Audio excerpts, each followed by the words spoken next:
J'espère que vous allez bien, j'espère que vous vous portez bien. Nous sommes le 29 octobre 2022 et nous sommes à 3 jours, à 3 jours peut-être, normalement, non, 3 jours, voilà. 29, 30, 31, 3 jours, si on compte la journée d'aujourd'hui, du début normalement des travaux du sommet des chefs d'État de la Ligue arabe.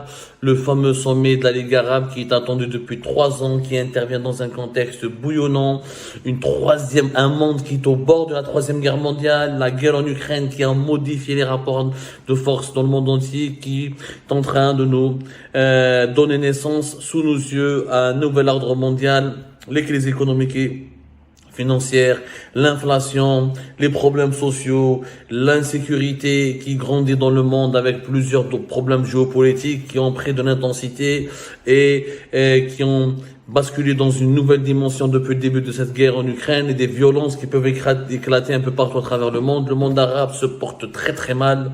Des crises politiques en Irak, au Liban, en Tunisie, la guerre au Yémen, toujours l'insécurité et l'instabilité en Libye, des conflits régionaux qui ne sont toujours pas résolus, que ce soit en Libye, au Liban, en Irak, au Yémen, ou même au Sahara occidental avec le Maroc et l'Algérie. Justement, la grande inconnue aujourd'hui, est-ce que Mohamed VI va faire comme MBS et MBZ et boycotter l'Algérie et ce sommet des chefs d'État de la Ligue arabe, ou est-ce qu'il osera venir? C'est la question que tout le monde se pose et le suspense bat son comble.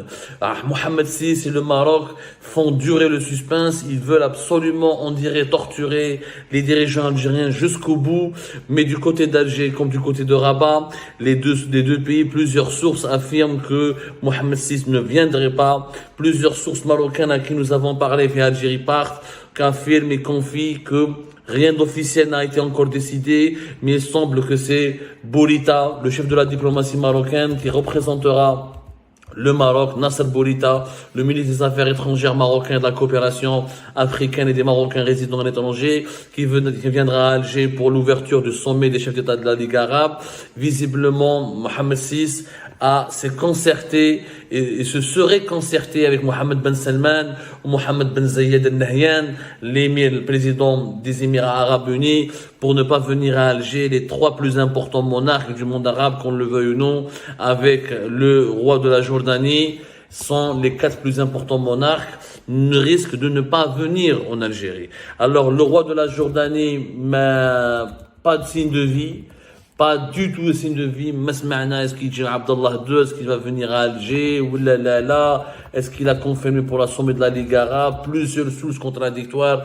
Certes, à Alger, on dit qu'il va venir, d'autres sources disent que non, ce n'est pas vrai.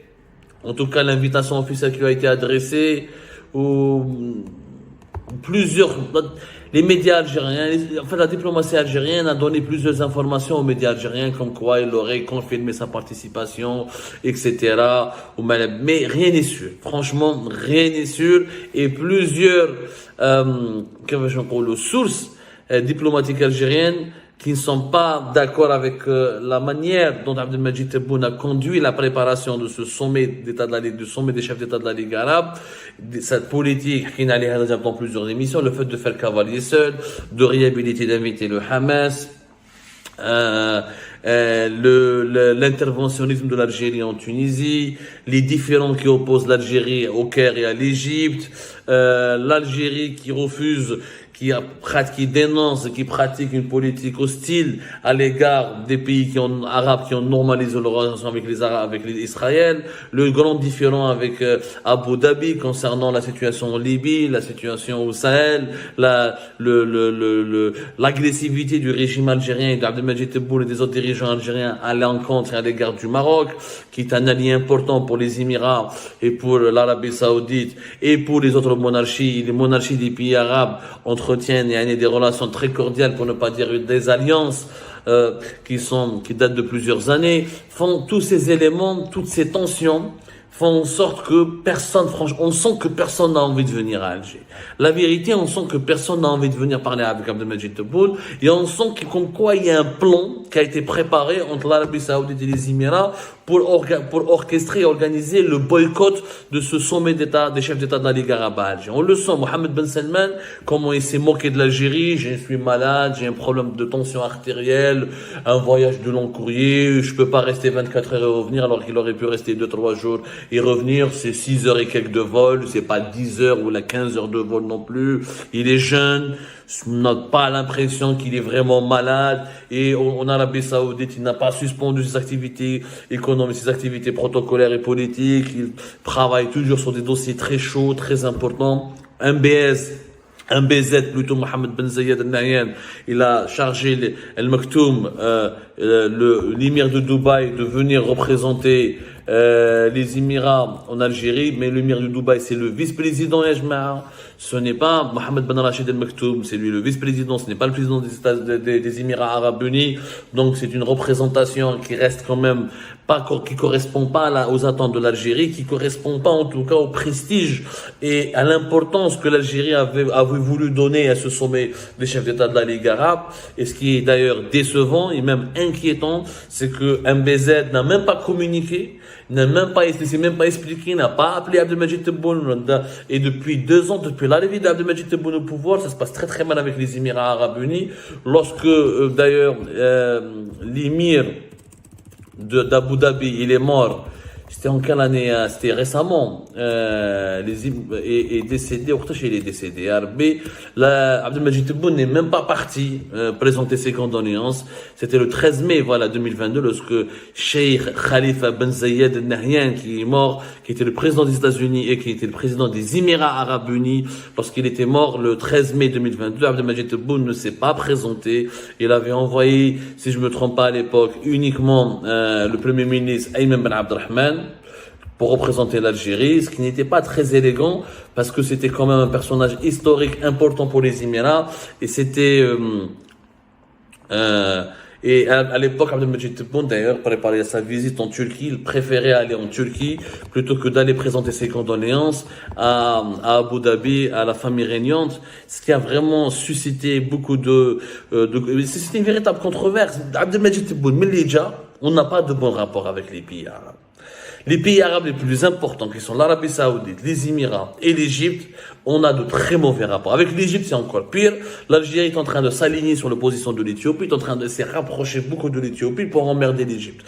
Alors que l'Éthiopie et l'Égypte sont pratiquement au port d'une guerre à cause de la question du barrage de la Renaissance et le dossier sensible du partage des eaux du Nil. Zid maintenant, M6, Mohamed VI, qui voulait clairement instrumentaliser le sommet de la Ligue arabe pour se poser comme étant un pays apaisant, pour se poser comme étant un pays qui cherche la paix, qui veut tendre la main à l'Algérie, qui veut en finir avec les tensions avec l'Algérie. Il avait donné l'espoir, il avait fait croire qu'il serait là, d'autant plus que lui c'est le plus vieux dirigeant de la Ligue arabe. Mohamed VI, il est présent depuis maintenant début des années 2000. Actuellement, c'est le plus vieux par rapport à l'ensemble des souverains et des chefs d'État arabes. Et sa présence aurait pu mettre dans la gêne les dirigeants algériens, parce que déjà M6 était considéré depuis 2-3 ans comme étant le diable absolu, comme étant l'homme qui veut à la tête du régime, le fameux Merzen, comme l'appelle le régime algérien, comme reprend le vocabulaire du régime des autorités algériennes, des dirigeants algériens, et il veut torpiller la sécurité nationale, il s'est allié avec Israël contre l'Algérie, il cherche à semer la zizanie en Algérie. Donc l'Algérie, comme on le veut ou non, les dirigeants algériens en tout cas, durant ces 2 dernières années, présentent Mohamed VI comme étant l'ennemi absolu, l'ennemi numéro 1 de l'Algérie. Et cette course à l'armement entre les deux pays, l'armée algérienne qui débloque un budget record de plus de 22 milliards de dollars, l'armée marocaine qui fait un effort qui porte de 12 jusqu'à 17 milliards de dollars. Donc c'est quand même 2 pays, l'Algérie et le Maroc, ce sont les 2 pays arabes qui entretiennent les relations les plus envenimées, les plus dangereuses et les plus inquiétantes. Enfin, même entre la Syrie et les pays du Golfe, ça commence à se calmer, les tensions commencent à se calmer, mais c'est les seuls 2 pays arabes qui qui sont dans une véritable compétition régionale, dans une course à l'armement où il y a pratiquement des déclarations de guerre déguisées. Ces deux pays qui sont dans une guerre froide, fratricide, et depuis 2020, ces deux pays sont dans un cercle infernal de tension. Ils sont vraiment les populations des deux pays ont été plongées par leurs dirigeants dans un cercle infernal de tension géopolitique et politique et diplomatique. Et là, M6 ne va pas venir. En tout cas, plusieurs sources, même les sources algériennes, franchement, j'ai parlé avec beaucoup de sources algériennes bien informées. Officiellement, ils s'attendent à ce que Mohamed VI ne vienne pas. Ils sont contents, en tout cas, Alger, ils sont contents qu'ils ne viennent pas parce que pour eux, s'il allait venir, ça allait causer un problème du protocole, la médiatisation, il va voler la vedette à l'agenda, à Abdelmajid Tebboune et à l'ensemble des autres dossiers qui figuraient dans l'agenda de l'organisation de ce sommet des chefs d'État de la Ligue arabe. Donc, il allait constituer un problème sérieux, concret, douloureux à gérer parce que ça va discréditer le régime algérien, le canadien, à Mohamed VI. Mais Mohamed VI, maintenant que Mohamed Ben Salman Meidjish ou Mohamed Ben Zayed Meidjish, il n'a pas à gagner, il n'a rien à gagner en venant à Alger. Il n'a rien à gagner parce que lui, il est roi. Il se dit, il va dire, je suis roi, je suis le plus vieux des dirigeants. Pourquoi venir à un sommet où les plus importants pays arabes ne seront pas représentés à haut niveau? Donc moi, je n'ai pas à venir participer à un sommet, d'autant plus qu'il ne participe plus au sommet des chefs d'État de la Ligue arabe. Le dernier sommet de la Ligue arabe auquel a participé Mohamed VI, c'était en 2005. Il ne va pas venir à Alger lorsqu'il n'y a ni le prince héritier d'Arabie Saoudite, ni le prince président des Émirats Arabes Unis. Donc c'est vraiment peu probable et c'est juste, je pense que la participation de Mohamed VI, beaucoup d'observateurs marocains sont d'accord avec moi pour dire, c'est juste pour le suspense, c'est juste pour terrasser les dirigeants algériens, pour les perturber et pour les inquiéter et pour les bousculer. D'autant plus que maintenant, même la participation de Sisi n'est pas encore garantie. Abdel Fattah Sisi, dont on n'a plus aucune nouvelle. Est-ce qu'il va venir? Est-ce qu'il ne va pas venir? L'Algérie qui s'est rapprochée d'Éthiopie depuis 2021 et 2022. L'Algérie qui est en désaccord total avec Sisi, qui n'a pas voulu venir déjà en Algérie. Algérie, par l'avait révélé pour commémorer le 60e de l'indépendance du pays. Entre l'Algérie et l'Égypte, les rapports sont très tendu. D'ailleurs, quand Abdelmajid Tebboune est au Koweït, on m'a rapporté une anecdote qui a été confirmée par plusieurs sources. Abdelmajid Tebboune était en visite officielle au Koweït fin février 2022. Il avait, au même moment, il y avait Sisi qui était au Koweït et Sisi a tout fait, selon nos sources, Sisi, il avait tout fait pour éviter Abdelmajid Tebboune. Avant même l'arrivée d'Abdelmajid Tebboune, Sisi avait accéléré sa visite pour se tailler, pour aller au Bahreïn, si je ne me trompe pas, après avoir visité le Koweït. Et les deux chefs d'État ne se sont pas croisés. Et Sisi avait tout fait pour ne pas croiser Tebboune. Et pourtant, Tebboune est parti en Égypte, il a essayé de gagner Sisi, etc. Il a essayé de rallier l'Égypte à sa cause, pour que l'Égypte ne se rapproche pas trop du Maroc, pour que l'Égypte ne soit pas contre l'Algérie, etc. Ça n'a pas marché. Ça n'a pas été une réussite, la visite d'Abdelmajid Tebboune en Égypte. C'était le 25 janvier 2020. C'était fin janvier 2022. Voilà, entre le 23 et le 25 janvier 2022. Ça n'a pas été une réussite. Abdelmajid Tebboune, il est boycotté par les dirigeants arabes. Il est de plus en plus jugé comme un personnage qui n'est pas fréquentable. Et clairement, les dirigeants arabes ne veulent pas s'afficher à ses côtés. Pour plusieurs raisons. Quand comme il fait cavalier seul, la question de la réhabilitation du Hamas, sa politique hostile et guerrière contre le Maroc qui ne rassure pas les partenaires et les autres pays arabes, et puis cette volonté manifeste de se présenter comme un Houari Boumediene, cette dérive personnelle. Abdelmajid Tebboune, il a menacé d'ailleurs d'envoyer l'armée algérienne le Caire. Rappelez-vous l'entretien de Tebboune avec Al Jazeera, qui a étonné pas mal de gens et qui a été considéré comme une attaque, une menace directement contre l'Égypte et les Émirats, parce que les Égyptiens et les Émiratis soutiennent Haftar. Quand tu dis l'armée algérienne, on a failli partir à Tripoli. C'est quand même une déclaration assez grave. C'était, rappelez-vous, début juin 2021. Donc, la mise en entente avec l'Arabie Saoudite et les Émirats, Abdelmajid Tebboune a cru que en faisant un bras de fer avec plusieurs pays arabes en même temps, qu'il allait se faire respecter et qu'il allait imposer le respect. Il n'a ni imposé le respect, ni imposé la stabilité. Et nous avons reculé sur l'échelle, sur la scène internationale, notamment sur la scène arabe, où l'Algérie a été très respectée, où malgré les efforts du Maroc et sa proximité avec les monarchies du Golfe, à l'époque de Bouteflika, l'Algérie avait maintenu un certain équilibre dans le traitement politique et diplomatique entre le Maroc et l'Algérie concernant les questions régionales dans le monde arabe. Maintenant, il n'y a plus d'équilibre. Maintenant, le Maroc, il est perçu comme un pays stable, calme, qui se fait agresser par l'Algérie, qui est tout le temps agressive, qui est tout le temps énervée, qui est tout le temps nerveuse. Ce qui ne correspond pas forcément à la réalité, je suis d'accord.